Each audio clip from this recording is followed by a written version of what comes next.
At 6.5 years old, I had seen a lot and was smack in the middle of my hood survival training experience. I was a first-generation Mexican kid living in Compton, California. Yes, Snoop Compton, Crips Compton, Bloods, well, the Piru at the time, Compton. It's the kind of place that had no proximate grocery store, just a couple of corner stores. Stores stocked with a whole lot of liquor, some bread, a couple cans of tuna, candy, and some feminine products. Vacant lots became playgrounds. Crossing the street, we had to avoid being hit by a car, we had to hippity hop, mostly to avoid stepping on needles.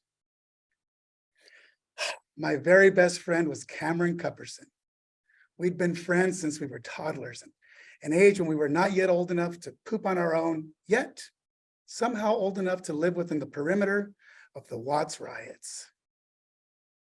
Despite our obvious physical and cultural differences, I was a fair-skinned kid and he was Black. We had a lot in common. Most striking and rare in our neighborhood was that we both lived in a two-parent home. We were also survivors and had each other's backs all the time. We'd help at school and at home where we could, never minded doing stuff for other people. An altruistic spirit, I guess. Every school morning, I would stop by his house and we would take off from there. One morning, I knocked on the door, but no one came to the door right away. Then I heard Mrs. Cupperson say, "Is that you, Victor?" "Yes, ma'am," I said. "Cameron, get off your damn behind and let that child in."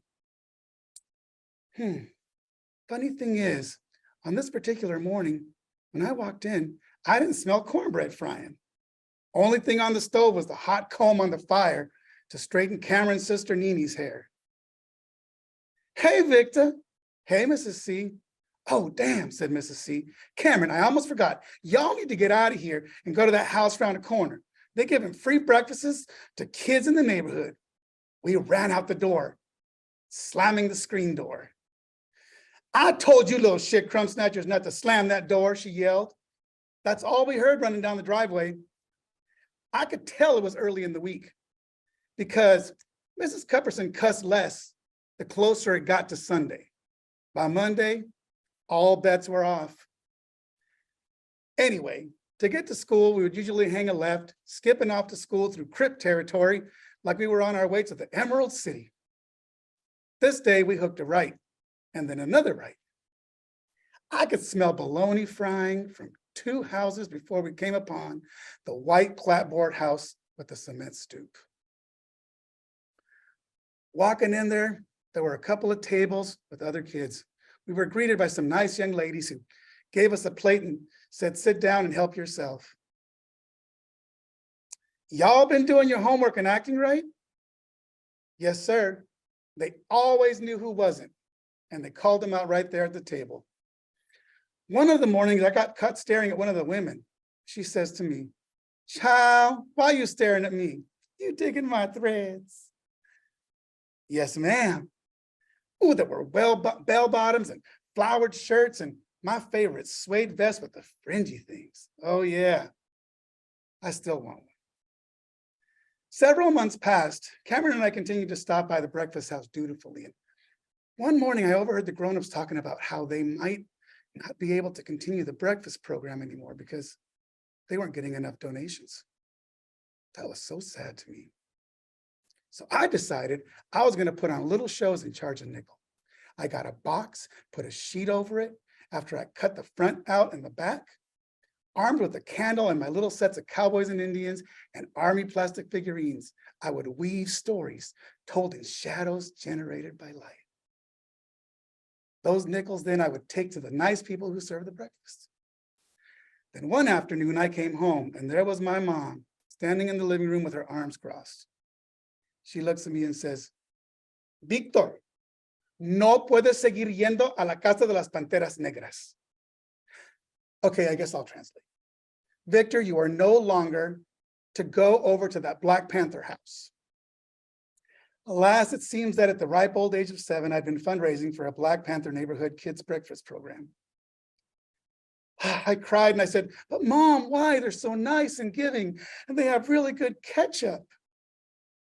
Because I said so. Okay, mommy. You know, she cut me off before I could tell her how welcome I felt there and how much I had learned about being a good person and a good citizen, how they helped us with our homework and admonished us when needed, always with the lesson on how to be good people, adding to the beautiful lessons I had learned from my own father. I never did go back there, but I kept sending nickels. Cameron was my mule. I would wait for Cameron on the corner and we'd walk to school together after he had the breakfast. I was standing there waiting for him one morning when suddenly I felt some hands on my back and heard, "White Patty." It was Cameron. And White Patty was my nickname. "Cameron, why you didn't go to the breakfast house?" He said, "There ain't nobody there anymore. It's empty. They were just gone." I said, oh well. My mama ain't want me to go to the Pink Panther house anyway.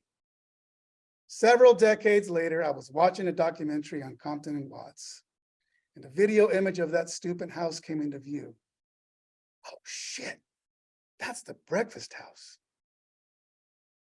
Then for the first time in my life, I saw the nice breakfast people being walked out in handcuffs, part of a synchronized FBI raid on their organization. As I reflect on those times, I realized that they were much larger and integral part of the village that it took to make who I am today. I'm still embodying that spirit of altruism, awakened by the kindness of them breakfast people.